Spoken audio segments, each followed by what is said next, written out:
Okay, great. Hence the highly requested video to explain to you guys what exactly do we mean by using the Cartesian plane to answer questions, or sometimes referred to as POX, where point, origin, and x-axis, or using Pythagoras to answer questions. What exactly do we mean by it? Okay, so this is the question that I've given you. I said if 5 sine theta is equal to -3 and theta is an element of 0 degrees, or of between 0 degrees and 270 degrees, the rest of the questions is without the use of a calculator, you need to determine answers for all of this. Now, how on earth do we do this?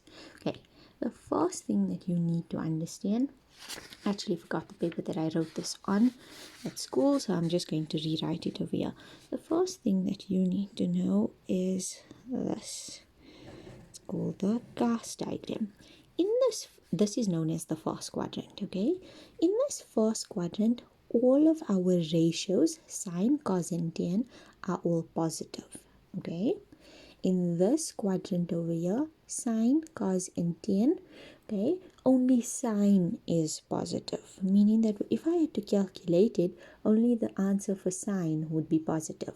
Cos would be negative, tan would be negative. In this one only tan is positive, and in this one only cos is positive. You should also know that this is 0 degrees. Okay, we're moving in anti-clockwise direction. This is 90 degrees, 180 degrees, 270 degrees, and back to your 360 degrees. That's what you should know. Okay, so let's go back to our question. 5 sine theta equals -3. So we're going to simplify this so that we have it where it's a ratio, angle, number. That's what we want, okay? So 5 sine theta equals -3. I'm dividing this side. Let me do it in a color pencil so everybody can see the difference. Okay, divide this side by 5. From this 5 coefficient, divide the other side by 5, because what you do on one side, you have to do on the other side. This side you're leaving me with sine theta equals -3/5. Now from this, we can determine two things, actually three things, okay? One, we can determine that the overall answer is negative. So if this was our Cartesian plane, where would sine be negative? Let's go back to this one. This is positive sine, positive sine. So this one would be negative sine, negative sine. So that means let's again use color, in this quadrant here and this quadrant over here. Okay. Another two things that we can determine from this over here is that this is a y value, this is an r value. Let's write this down. Y value, R value.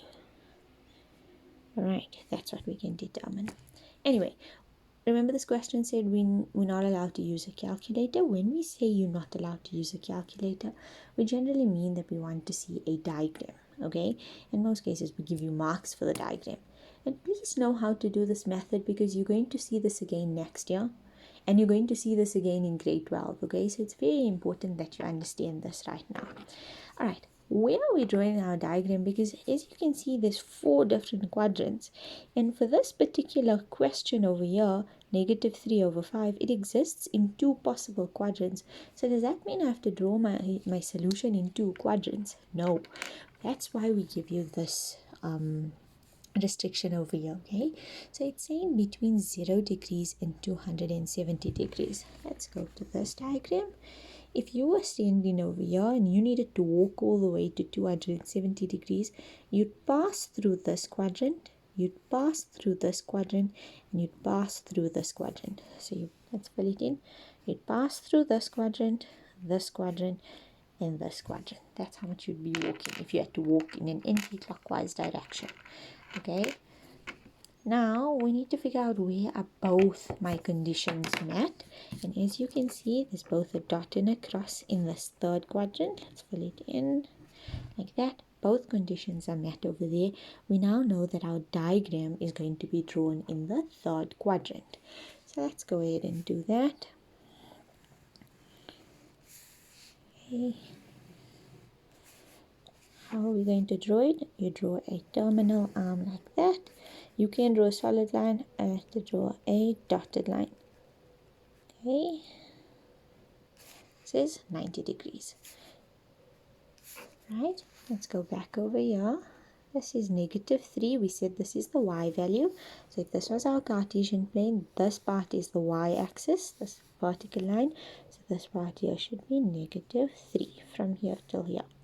Okay, and this part over here, 5, corresponds with the radius part.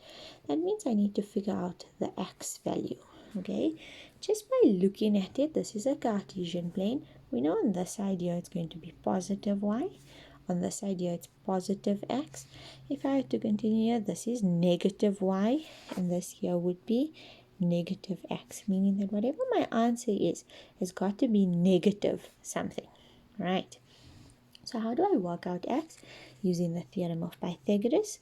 X squared equals 5 squared plus, not plus, minus -3 squared. Why am I doing minus? Because this one here is the bigger one. This one minus this one should give you that one. And all squared. Pyth. Okay. This is 25 minus 9, giving me 16. Right? But remember we said there's negative. So there's two possible solutions whenever we square root a number. This is where we take in one of them. So x is -4. Now I've successfully drawn my diagram. The one thing I forgot to put in is this theta over here. Right. Now we can answer our questions. So let's go back to the top. My first question said I wanted cos theta. Cos we know is an x value over an r value. X value -4, r value 5. So all we got to do over here, -4 over 5, and we're done for that one. Tan theta, we know that's a y value over x value. So y value -3, x value -4. Let's fill that in. -3 over -4. If I simplify this, it gives me 3 over 4. And that makes absolute sense. Because remember we said in this third quadrant, tan is positive. See how my answer is positive? There we go. This question over here, I want sine theta divided by cos theta. So let's write this. Sine theta we know is -3 over 5. Cos theta we just discovered here, -4 over 5. So we're done with the trig. It's now just using our rules of algebra where we dip in times, isn't it? What we learned in when we learned this, grade 7, dip in times. 3 over 5 times 5 over 4. That will cancel with that. I'm left with, oh, what did I forget? This is a negative. -3 over -4, giving me 3 over 4. Okay, next question. It wants sine squared theta plus cos squared theta. So we're going to take our sine value, which is -3 over 5 squared plus -4 over 5 squared. Don't forget, you'd be writing your answer underneath. I'm just running out of space because of how I wrote this question. So I'm just continuing this way. -3 squared gives me 9 over, that's 25, plus 16 over 25. 9 plus 16, 25 over 25. It's 2, 1. That's my final answer. Let's underline that one also. Okay. This question over here, it's saying 4 tan theta. So that means you just put in a 4 in front of your answer of tan theta.